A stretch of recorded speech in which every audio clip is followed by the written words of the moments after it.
بسم الله الرحمن الرحيم.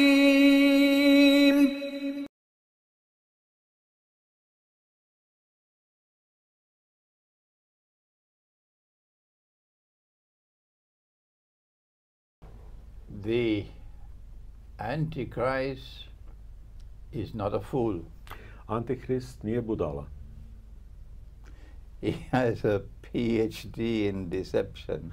On ima doktorat iz varanja. If he wants to come with 5% of poison, Ako on dođe sa otrovom od 5%, he will put it in a glass with 95% of truth. on će taj otrov da stavi u čašu gdje će 95% sadržaja biti istina. And that's what's happening to this day. I to se događa do dana današnjeg. They pick up the glass and they drink it, Oni podignu čašu i popiju je. seeing the 95% of truth.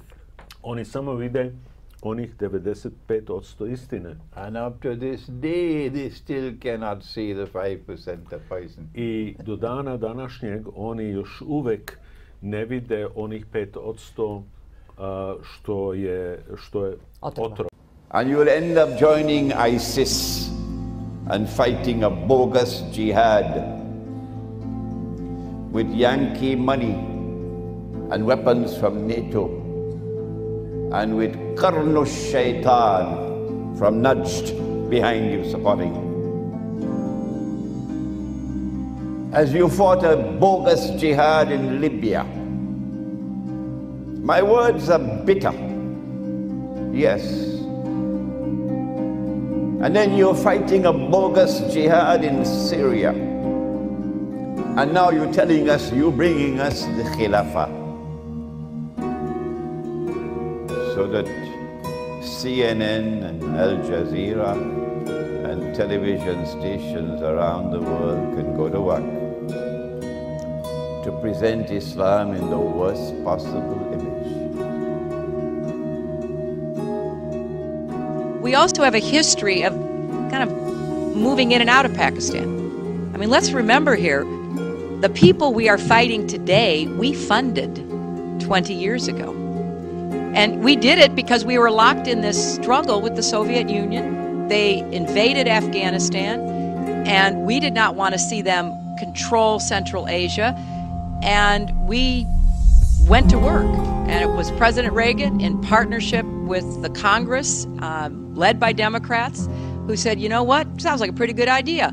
Let's deal with the ISI and the Pakistani military, and let's go recruit these mujahideen, and let's get some to come from Saudi Arabia and other places, importing their Wahhabi brand of Islam, so that we can go beat the Soviet Union. And guess what? They retreated, they lost billions of dollars, and it led to the collapse of the Soviet Union. So there's a very strong argument, which is, wasn't a bad investment. На самом деле, вот экстремистская часть мусульманского мира, экстремистская часть, я хочу подчеркнуть, она имеет очень хорошую инфраструктуру на Западе, в Северной Америке, в Западной Европе. Именно вот эту инфраструктуру и включают наши противники на Кавказе. Будет создано экстремистское государство, которое продолжит на нас нападение, так же, как это было с территории Чечни в течение последних 3 лет. Задача борьбы с терроризмом, в том числе на Кавказе, не решена еще. Она будет решена обязательно, но впереди еще много работы на самом деле. И нам всем нужно быть готовым к любым испытаниям. Египет до сих пор лихорадит. Ирак явно неспокоен, и нет уверенности в его единстве на будущее, да, и сохранение территориальной целостности. Йемен неспокоен, Тунис не угомонился. В Ливии происходят межэтнические столкновения, межплеменные. И туда же. Вот, во-первых, на мой взгляд, почему это происходит? Потому что некоторым людям со стороны думается, что если весь этот регион как бы причесать под ту гребенку, которая кому-то нравится и которая кем-то называется демократией, то там будет мир и порядок.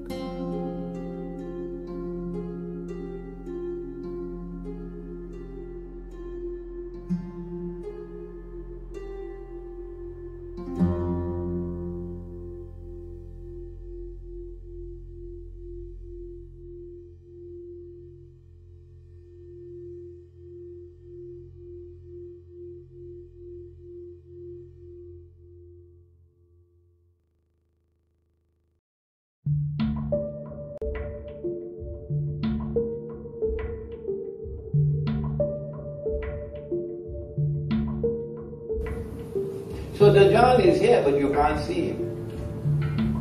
So in stage 1, a day which is like a year is the longest one. And then comes a shorter one, a day which is like a month. And then comes the shortest one, a day which is like a week. Perhaps. I don't know. This is what is in the Christian, the Jewish scriptures. When they spoke of the mark of Dajjal, the beast of 666. 666 would be 600 plus 60 plus 6. 600 being a big number, 60 being a much smaller number, and 6 being a very, very small number. So a day like a year, a day like a month, a day like a week. And during these 3 stages, he is advancing towards his goal of eventually ruling the world from Jerusalem.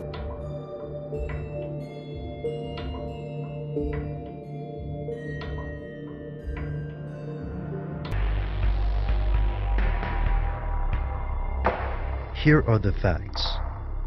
General Albert Pike was born in December of 1809. He was exceptionally bright and allegedly accepted into Harvard, although he didn't have the money to attend. Today, Pike is remembered as a pioneer in the early courts of Arkansas, a Confederate officer during the Civil War, and a central figure in the development of Freemasonry. He's still the only Confederate officer with a statue in Washington, D.C. History is divided on Pike. He's been called a genius, a villain, and an occultist. But that's not all there is to this story. Some people believe Albert Pike was more than just a lawyer and a general. Much, much more. Here's where it gets crazy. Depending on who you ask, Albert Pike may have been the leader of the Ku Klux Klan, a Satan worshipper, or even the king of the Freemasons. In The Unseen Hand, A. Ralph Epperson argues that a great deal of historical events have been planned in advance. Epperson believed that Albert Pike was at the center of this conspiracy and the highest-ranking Mason in the United States, or possibly the world. Pike is also accused of being a member of the Illuminati and a harbinger of a coming new world order. The stories about Pike's alleged occultism and villainy are both varied and, to a large degree, impossible to prove.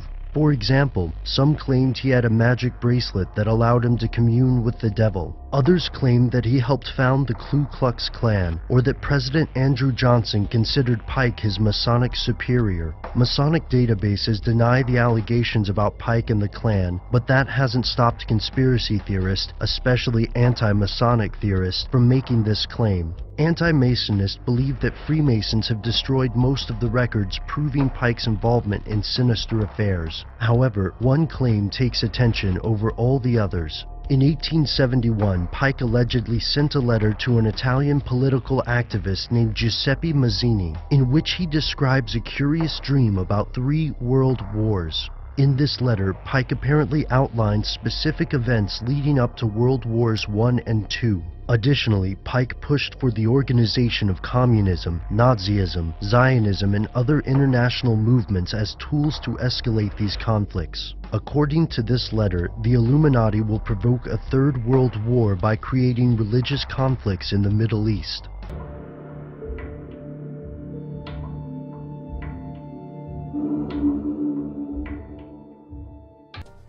It's been predicted. They've known about this since at least the late 1800s. And even earlier than that, I think. All world wars have been mapped out. The 3rd and the last one was already written in the books.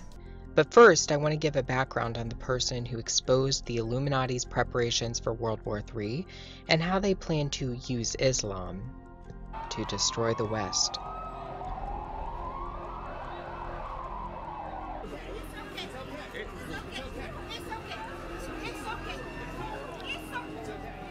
A secret diary was released by a man with information about elitist organizations and the New World Order.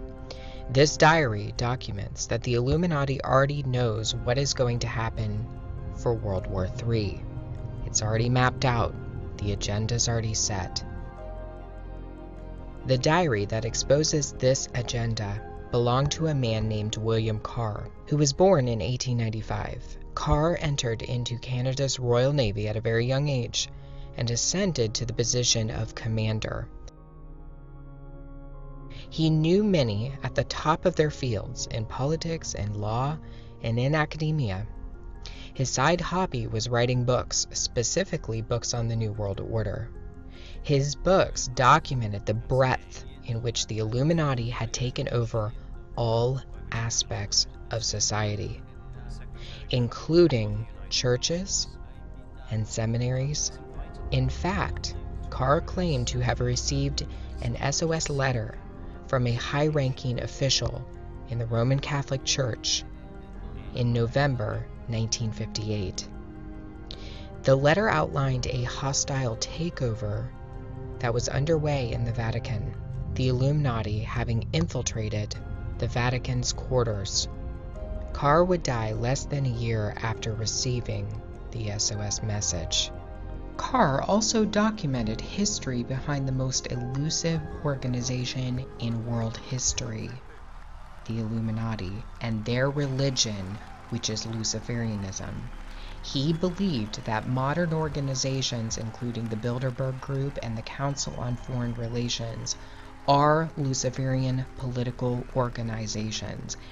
He also believed that the chief governing body for Lucifer, for the ascension of the capstone, was the United Nations, and he documented this in his books. Carr wrote several books. His most controversial book was published after his death.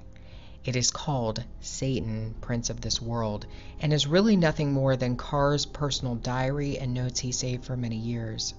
In this book, Carr documents receiving the SOS letter from the high-ranking Vatican official, but he also documents other interesting things. For example, Carr believed that secret societies weren't working independently of one another, but that they were controlled by a top-level organization called the World Revolutionary Movement. And that's literally in his book, Satan, Prince of the World. This organization at the top tier is interested in inciting war, terrorism, and distress to serve its fundamental interests. And that is to establish the New World Order, a Luciferian system of governance and religion. Carr speaks at length about World War III in his book, Satan, Prince of the World. He documents that World War III was planned by a 33rd degree Grand Wizard named Albert Pike. Albert Pike was a notorious Luciferian who openly praised Lucifer in his book Moral and Dogma of the Ancient and Accepted Scottish Rite of Freemasonry. Pike was also a general for the Confederacy during the Civil War, and a wizard of occult magic, channeling and summoning of spirits. William Carr documented that Albert Pike wrote a letter to a friend in 1871 outlining the final and largest of the wars. According to Carr, what Albert Pike actually wrote was a lot more than a letter. It was a blueprint that spelled out exactly what would happen in the last war. Carr said, quote, "In the 1860s, Albert Pike is recorded as saying his military program might take 100 years or a little longer to reach the day when those who direct the conspiracy at the top will crown their leader king despot of the entire world and impose a Luciferian totalitarian dictatorship upon what is left of the human race." That's what they're saying. Pike seems to indicate a conspiracy to start a war so that the Antichrist can ascend to his position as world ruler. Pike's letter ironically also detailed the specifics of the first two wars with stunning accuracy, suggesting that he knew before time the details surrounding each of the wars. World War I, according to Pike, would be fought to overthrow the czars in Russia and change Russia into a communist state. The Second World War would be fought for two reasons: to establish the State of Israel and to expand communist control over Europe. The Third World War will be what allows the Novus Ordo Seclorum to rise out of the dust. According to Pike, Islam will be the central factor in the downfall of the West. Islam will be decimated in the process, allowing for the new religion of pure Luciferianism to spread on the earth. All Muslims will fall for this system. There isn't a single Muslim on earth who will not partake in the religion of the New World Order, according to Pike. Islam is merely a tool to destroy the Christian West. That's it. That's all it is. It's a tool. That's what they said hundreds of years ago. The master plan to use Islam was kicked off in 2001 when the fear of Americans was taken advantage of by an esoteric cabal lurking in the shadows. Do you not think an angel rides in the whirlwind? In his inaugural address, George W. Bush proclaimed that an angel would ride the whirlwind and direct the storm. The master plan was unveiled in 2001 for World War III. They started Albert Pike's blueprint when they flew 2 planes into the World Trade Centers and blamed it on Islam. The storm that would come and the angel that would bring it were long-awaited prophetic fulfillments. And as Albert Pike, Grand Wizard of the Craft, had predicted, Islam would be the choice religion to use to foment a crisis between it and the West that would only get worse.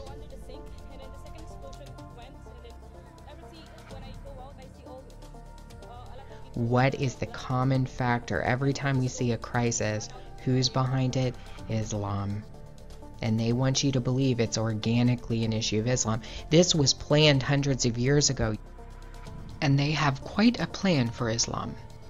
The esoteric cabal is using Islam to achieve the great work. It's all been mapped out. We've seen what they're doing with the migrant crisis. We've seen what they've done in England with the Sharia courts, and on and on and on. They're using Islam to stir the pot. The system has to come down. It has to topple. Islam will be used for the ultimate goal, and that is to fully usher in the Luciferian capstone. They're going to keep using it to destroy Western Christianity, Western culture. It's going to happen, and there's really nothing you can do about it except to pray. That's it. That's what we're called to do. And from the ashes of their world, we'll build a better one.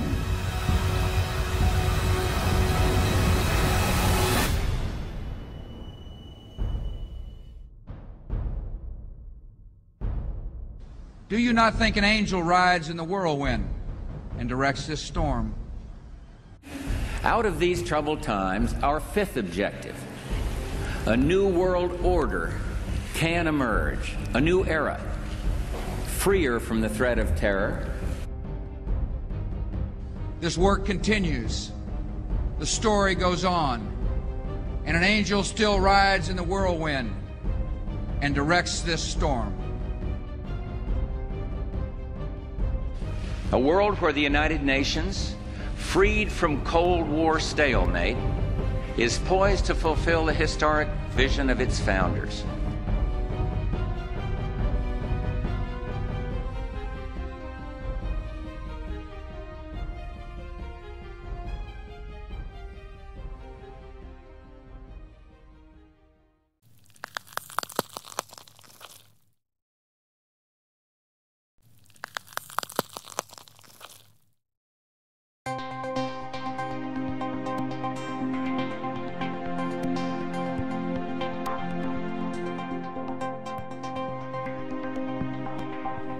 Welcome, this is James Corbett of CorbettReport.com. It is the 30th of January 2013 here in Japan, and today I'm joined on the line from the United States by BoilingFrogsPost.com founder and editor Sibel Edmonds, our good friend who has been on this podcast many times before. So, Sibel, thank you so much for taking the time today.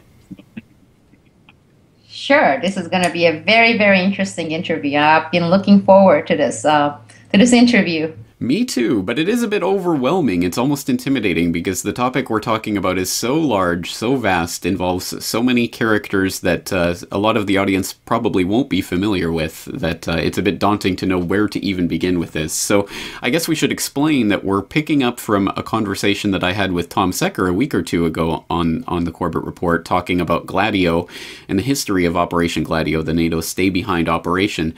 So people who want more on the details of Gladio itself and its history as a historical entity in Europe might want to check out that conversation. But today we're going to be picking up from that to talk about specifically how Gladio unfolded and morphed into what it currently is in Turkey, and how it's operating, well, how it's basically morphed into a different type of operation, but is using a lot of the same strategies and methods to continue, well, moving into different areas such as false flag terrorism in the Islamic terrorism context, and also drug running. It's, again, a huge subject to tackle, so perhaps we should start by talking about the way that the NATO stay-behind Gladio operation was transported to Turkey, and the way that it originally started there as a ultra-nationalist, or a way to puppeteer the ultra-nationalists in their terrorist movement. Sure. One slight correction, and that is the field of operation for Gladio is pretty much global, with a large concentration, main concentration in the last, I would say, 15, 16 years, Central Asia, Caucasus, and the Balkans. And it started with the Balkans. So the field of operation actually has nothing to do with Turkey itself. There's really nothing, because Turkey is where the powers, that's being NATO, U.S., United Kingdom, where they want these countries want to be. That's for Turkey. So the fields of operations are basically Central Asia, the former Soviet blocs, basically, and the operations control centers, of course, the main one, the top layer, being in the United States, with major arteries connecting it, the United Kingdom, the Britain, and you have Belgium, and then you have Turkey. So being in maybe the primary, then the secondary, and then the third layer being in Turkey via Turkish actors there, both military, not nearly as much any longer, but also by very large, what they refer to as the Islamic factions, several different Islamic factions. Well, I stand happily corrected on that point, and you're right to bring that out. Of course, the field of operations is all over that Central Asia, Caucasus region, and we have talked about this a little bit in some of our previous conversations, but today let's hone in on some of the characters and people who have been connected to this. And there are lots of things to talk about. I'm not sure where you want to start, but there are, of course, operations like the Grey Wolves and others that have been in Turkey for decades that have done this type of operation in the past. And characters like Abdullah Chatli, who has been involved in this and who has been all over in a very interesting life that ended in the Sisurluk scandal in 1996 in quite an interesting fashion. I'm not sure where you want to start that story, but perhaps you can paint a picture for the listeners about how this really developed and where it went up until that point in the mid-1990s. Sure. Turkey always was the most important center country in all these Gladio operations before the fall of the Soviet Union. It's interesting because when I go and read what's available, to public online, which is very, very little on Gladio. That's why I was ecstatic when you had your interview on Gladio a week ago. And what you see is usually these like Italy. It's like Gladio and Italy and how it's unfolded, how it was disbanded, etc., etc. But you don't see much on Turkey, and Turkey was the most important operations center for Gladio. And obviously, you know, it's because of its geographic location. Just take a look at Turkey on the map. And if you're looking for, you know, that period of time before the fall of the Soviet Union, you know, from Black Sea to Eastern, you're looking at all the former Soviet blocs being there. And then again, it's positioned within the, you know, Middle East, and the other side being connected to Europe. So Turkey always had the most position within this Gladio operations until, you know, before the fall of the Soviet Union. And that you don't see. There are very few articles written out there, scattered. There's one good one by Le Monde, which was concentrating mainly on the actors you just mentioned, Abdullah Çatlı and Susurluk incident. And you have a couple of authors in Switzerland and in England who have written about this. Nothing here in the United States on that. So I give you a little bit of history because you covered a lot of this with your previous guests, but this history is going to concentrate more on the characters that we're going to be talking about and the Turkish side on this Gladio operations until the fall of the Soviet Union. And in Turkey, there were two prime groups that were working within Gladio network and carrying out some of the most important operations in Western Europe, in Northern Europe, and mainly in Eastern Bloc. And that was one, the formal official Turkish military. And that is made of both Turkish military and the Turkish military intelligence, directly connected to NATO, Brussels, and within the Gladio operations. But then, beneath the military, Turkish official military, you had the paramilitary force. Who were these people? And that's very, very interesting. These people, you know, again, you look at some of the articles and people talking about it, yeah, they're saying they are ultra-nationalists. But what kind of jobs did they have? Who were these people who were recruited by Turkish military, trained and absorbed into NATO's, US NATO's Gladio operations? Well, a lot of these people actually in the 1980s, they were in jail, okay? They had positions that were, the best way to describe them would be the godfathers in Turkey. Babas, that's how they refer to them in Turkey, the Babas, and which means the godfathers. They were the top people who ran, you know, blackmail, heroin operations, and even back then, it was, Turkey has always been the most important artery in moving heroin into Europe, whether it came through the borders through Iran or it came via some Kurdish factions coming through Iraq. So Turkey has always been important. And these Babas ran, and military did too, Turkish military did too.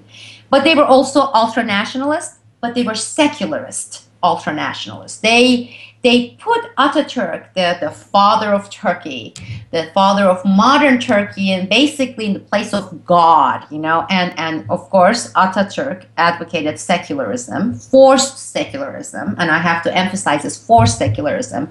And these guys, even when I was growing up in Turkey, they were very easy to identify. You know, they usually wore this mustache that really resembled the Hitler mustache. And they had salutes that were like for gray wolves, that was like this, and their Babas were in jail. And these guys had informants all over, not only in Turkey, but in elsewhere. So as part of Gladio's plan, Turkish military, Turkish police, Turkish intelligence forces, they took all these notorious, I mean, these are psychopaths, sociopaths, okay? These people are mass murderers. They took them out of these prisons and they said, you know what? Now you are going to, with your skills, with what you do, with what you know, you're going to serve the state. And that is Turkey and the great Turkishness. And great Turkishness is also being protected by the West because the communists is out there, they're going to take us over. Then we have these issues with the Kurdish people. And meanwhile, you can also fill out your own pockets. You know, you can still be big, you can still be godfather, but your main role, and this is why we are releasing you, bringing you out, is going to be serving us for all these operations. So these guys were removed. They were sent to various centers, including in Brussels, and they received training both via Turkish military, via US NATO forces, and they were given diplomatic passports, not only Turkish passports, but passports from various countries. And they still moved, worked in the area where you move, heroin, but also weapon smuggling, mass murders, a lot of false flag attacks, not only inside Turkey, but in other countries as well. And again, your guest talked about some of these, the assassination attempts of Pope, etc., etc. And they also filled out their own pockets. So these were the characters. Now, it's very interesting. You say, for a lot of people would say, well, this was before, during communism, and we also did things with Mujahideen and Bin Laden in Afghanistan, and also it deals a lot with Turkish politics. So why should that interest people here in the United States? And because this is as much as they know or they read or they hear. So what happens after the fall of the Soviet Union? Well, the character you just mentioned, Abdullah Chatlı, he's one of the main foot soldiers, one of the main commandos under the military, which is Turkish military, which is under NATO and the United States, one of the most notorious figures. I mean, this guy was responsible in and outside Turkey of tens of thousands of murders, bombs. In some cases, they would just storm a house with medical students in Turkey, and they would cut everybody's heads. And, those people were accused of advocating for socialism or communism. This guy, it actually ends up on the list of most wanted for, Interpol's most wanted list, okay? And for various reasons, murders, international murders, not only murders in Turkey. You're looking at Interpol's most wanted, right? Heroin smuggling, weapons smuggling. So he's on the top 10 most wanted people. And this is at post-Soviet Union. And he ends up in a jail, in a high-security prison in Switzerland. He gets arrested during one of his movement's operations. And when you look at some of the reporting on this guy, including the newspapers, or the articles written on the Grey Wolves, it says, while he was in this high security prison in Switzerland, this is Abdullah Chatlı, he escaped. He actually escaped by a support of helicopter. So you're in a high security prison in Switzerland, and you mysteriously escape via helicopter. And some more detailed stories from very few reporters who followed up and wrote on this, and that was a NATO-owned helicopter. I mean, this really sounds like a movie plot, something that Hollywood would make. And so, yeah, this is the most wanted Interpol guy. It gets even stranger. Same guy, while still wanted after he escapes NATO helicopter from high-security Swiss prison, he mysteriously ends up in England, in London, okay? And again, mysteriously, in 1989, the government, UK government, grants him citizenship. It's not even 1 year since he enters UK. He's still the most wanted on Interpol's list. And then, within a year after that, this same guy, Abdullah Chatlı, comes to the United States, and this is around 1990, 1991, comes to Chicago and is mysteriously given an American passport, American green card. This is not passport yet. And during all this time, he is among the top 10 most wanted people by Interpol, okay? Now, the first question people should ask, especially those who say, oh, this is about some, during Cold War and communism, and it's a Turkish internal politics. Why the most wanted guy by Interpol, notorious murderer, drug runner, ends up in England, of all the places, and gets a citizenship? Why he comes to the United States and is given another citizenship? So that's the first questions listeners should be asking. And why Chicago is where he settles. And that's where he settles. And when he settles there, he has dozens of entry and exits from Chicago. And after the Susurluk scandal, which I'm going to get into it, it basically comes out, you know, with all the investigations they had in Turkey, that from Chicago, he carried out all these operations in Central Asia, Caucasus, Eastern Europe, Xinjiang province of China. So he kept flying. So he's still most wanted by Interpol. Okay, we don't know how and why he got all the citizenships, why he's most wanted, and why he carried 4 or 5 diplomatic passports. Nobody gets into those questions. And these diplomatic passports are not only given to him by government of Turkey. So one of his trips, again, this is very well documented. This is not conspiracy theory. This is not some top secret classified documents any longer, because these stuff all came out after this scandal in Turkey. So he, in 1996, 1995, he is the one who goes to Azerbaijan from Chicago via Turkey, goes to Azerbaijan with a team of several people, less than a dozen. He carries out this attempted assassination against Aliyev. This is the Aliyev Senior, before his son became, you know, the president of Azerbaijan. And it was meant to be an attempted that would not succeed. So, because if you look at Azerbaijan's position during that same time, 1994 to 1996, before this assassination attempt, you would see that Aliyev was still siding with Russia. It was still the old royalties, you know, the old loyalties of, we were part of, you know, the Soviet Union, and we are still siding with Russia. Now, this is when United States, the West, was trying via its proxy, Turkey. Why Turkey? They speak Turkish. What language do they speak in these countries, including Azerbaijan? Turkish. They are Muslim. What's the religion in Azerbaijan and all these ex-Soviet blocs?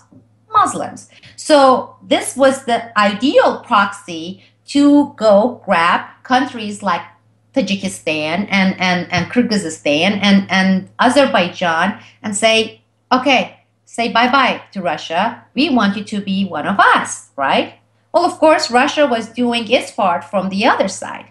So during this period when this assassination attempt occurred, Aliyev Senior, the president in Azerbaijan, still was loyal to Russia. And all these different attempts to move him to the other side had not been successful. So they moved to plans that included assassination attempt, paired up with blackmails. Because again, during this time, the borders were open in Azerbaijan. A lot of these Turkish babas, godfathers, moved in there, and they opened really lavish, interesting casinos. You can say casinos, Azerbaijan, yeah. And guess what? Several Aliyev's families were given advance offerings in these casinos, and they collected a lot of debts, okay? And this is people very close to Aliyev Senior. And they started getting death threats saying, well, if you don't pay off these millions and $millions of debt in your casino gambling debt, we're going to take you out. Then comes the assassination attempt. So again, if people were to go and look at the records on this assassination attempt on Aliyev, they would see Abdullah Chatlı's name. They would see that Aliyev came out and said the people responsible for this were NATO, US via Turkey. And the Turkish president calling and saying, no, these were the thugs, the mafia people, you know, they have nothing to do with us. All these denials. Whatever happened is Aliyev very quickly switched position after this assassination attempt, okay? You fast forward, look at Azerbaijan. Since 1996, Azerbaijan been the closest ally of the United States and NATO. In fact, they are becoming a NATO member. For the last 8 years, NATO has been there with the base, training them. They've been passing the tests. They went from purchasing something like $25 million weapons worth of weapons from the United States today to something like 4 billion of $4 billion of U.S. weapons. So success. Gladio was successful. It was who carried out Abdullah Chatlı. After he finished, he just shook his hand and said, okay, mission accomplished, came back again to Chicago. Now, I'm going to open a parenthesis here and say, remember, for the past 11, 12 years, I've been talking about the center of all these operations that has to do with my state secrets privilege and people involved was in Chicago. I have been saying Chicago so many times, so I don't believe anyone is, at least not your listeners or mine, who haven't heard this, me saying Chicago, Chicago. So he went back to Chicago. This was one of his trips. His other trips included going from the other side, through the Pacific, going to China, and then from there going to this area, Xinjiang. This is extremely important. Again, Xinjiang, Muslim population, and they are referred to in Turkey, they don't call them Xinjiang. It's Turkestan, Turkestan. They speak Turkic dialect. Guess what? Up there, a great place. Imagine, they get their independence. We can have our little mini base there. You know how close we are to China? I mean, okay, on one hand, you would say, yeah, there's Taiwan out there. Well, this is going to be even more important than Taiwan. And then look again, the other important strategic location for Xinjiang, for Turkestan, aka Uyghuristan. You look at there, you see Pakistan, you see Afghanistan. This is a very important region. This has been a very important region prize for the United States, for the West. We've been doing a lot of things there. Every time you hear, at least when I was working there during this period that FBI was investigating these, not operations there, but people here, the criminals in the US, who carried out the operations there. Those terrorist attacks, they were orchestrated from a long distance. Okay, you go to Turkey, then from Turkey you go to Brussels, to England, and then you go to the United States. So all the orchestration is not some minorities or some Muslims get together, suddenly they go and it doesn't happen. It didn't happen that way. So all the orchestration is not some minorities or some Muslims get together, suddenly they go and it doesn't happen. It didn't happen that way, at least during that period. And this guy from Chicago was sent to go and organize, carry out a couple of terrorism uprising events, turn around, back to Chicago again. So NATO, the Gladio operation via Turkish military and Turkish Godfather, ultranationalist, criminal thug, paramilitary continued until around 1996. Towards the period like 1994 to 1996, the decision makers, the top layers of NATO, the US, what we usually refer to as shadow government, their powers, they were having this debate. They were having this two options in front of them, two plans. Which one is better? One is what they did before the fall of the Soviet Union, and that was using ultranationalism, fascism, okay, against the Soviet Union, against communism, versus what they have already seen as a very successful plan. One, they saw it in Afghanistan with the Mujahideen, Bin Laden group. But then recently, and this is 1994, 1995, 1996, they were seeing its use again and again in the Balkans, in the Kosovo region, in Bosnia. And this is when we have all this Mujahideen, Bin Laden, Zawahiri, think about, factions from Egypt, Saudi Arabia, Pakistan, bringing them to Turkey, train them, bring them over there. It was like, these ultranationalists, they haven't been very productive, and we think the Mujahideen Islamist factions are going to be much more useful in our main objective of taking over, having more of this ex-Soviet blocs on our side, So this is during this, sometimes we use them, sometimes we use the fascist, Godfather, ultranationalist. But then in end of 1996, Abdullah Chatlı, the man we've been talking about, the thug who went through Xinjiang and also, he comes to Turkey for another mission that he was going to go and implement. However, while he's in Turkey, together with some beauty queen and a few other colleagues, they are in Turkey, they're traveling in this black Mercedes, and they have a car crash, and they die. Everyone in the car except one guy dies, right? Well, before the Turkish police or military got to the bodies, the local police that wouldn't know anything about who are these people, and the local journalists got to the scene. And lo and behold, here is the world's most wanted man, Abdullah Chatlı, the great godfather, with all his diplomatic passports with him. But not only that, together with him, you have the chief of police of Turkey. I mean, the top police guy. You have incredibly important, legit political figures. It was like WTF moment. What are they doing in the car with this guy? Died. Basically, this was when in Turkey, even though it had been leaked in little bits and pieces, it was this huge exposure of the thugs, criminal, ultranationalist fascists actually working with and for the Turkish government. And for right now, I'm going to keep it Turkish government. That is the Turkish military, the legit Turkish institutions, right?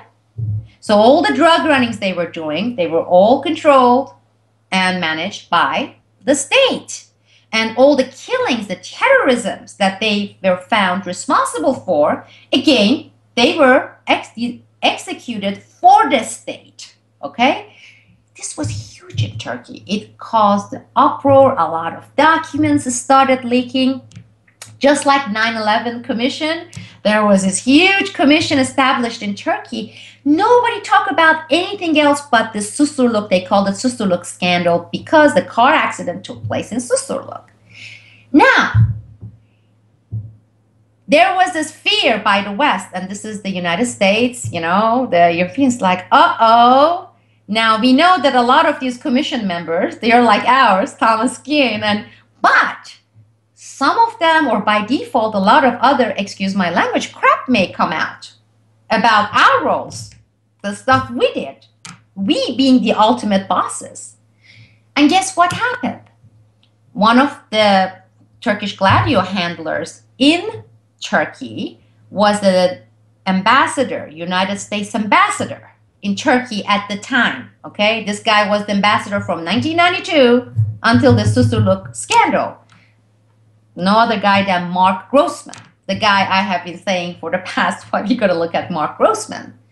So with this fear that a lot of secrets, state secrets, were going to get out during these investigations and journalists digging in, some people were leaking, some people were talking, the United States right away got their man out of Turkey, Mark Grossman. No reason cited. He still had another 1.5, 2 years left. No reason cited. Guess who else was pulled? Another guy who was handling the Operation Gladio, the Turkish militant in Kazakhstan and Turkmenistan. This man, his name at the time, a Major Douglas Dickerson. This is the man, if you have read my book, if you know my case, was the one who was married to this spy in the FBI. Major Douglas Dickerson, he still had 1.5 years left. He was working for Mark Grossman in Ankara. His main task under NATO was Operation Kazakhstan and Turkmenistan. There were 3 or 4 countries that he directed the Turkish paramilitary Gladio operations in those countries. Lo and behold, the same man, this is documented. He is pulled off of his position and immediately sent to a base in Germany. This is American military base, and from there to Brussels. This is interesting. Now, these characters that been talked about in my case for 12 years were there in 1997. Susurluk happens, they were pulled out. So was the top military man, and this was the top man for the Turkish so-called counterterrorism operations commando, was sent on a mission to Washington, D.C. Turkish embassy. and again, this is documented, right after Susurluk, they had to get him out. He was a chief guy in the military overseeing these thugs and these operations, these false terror, false flag operations, not only in Turkey, Central Asia, Caucasus, you know, a lot of Chechen operations, Eastern Europe.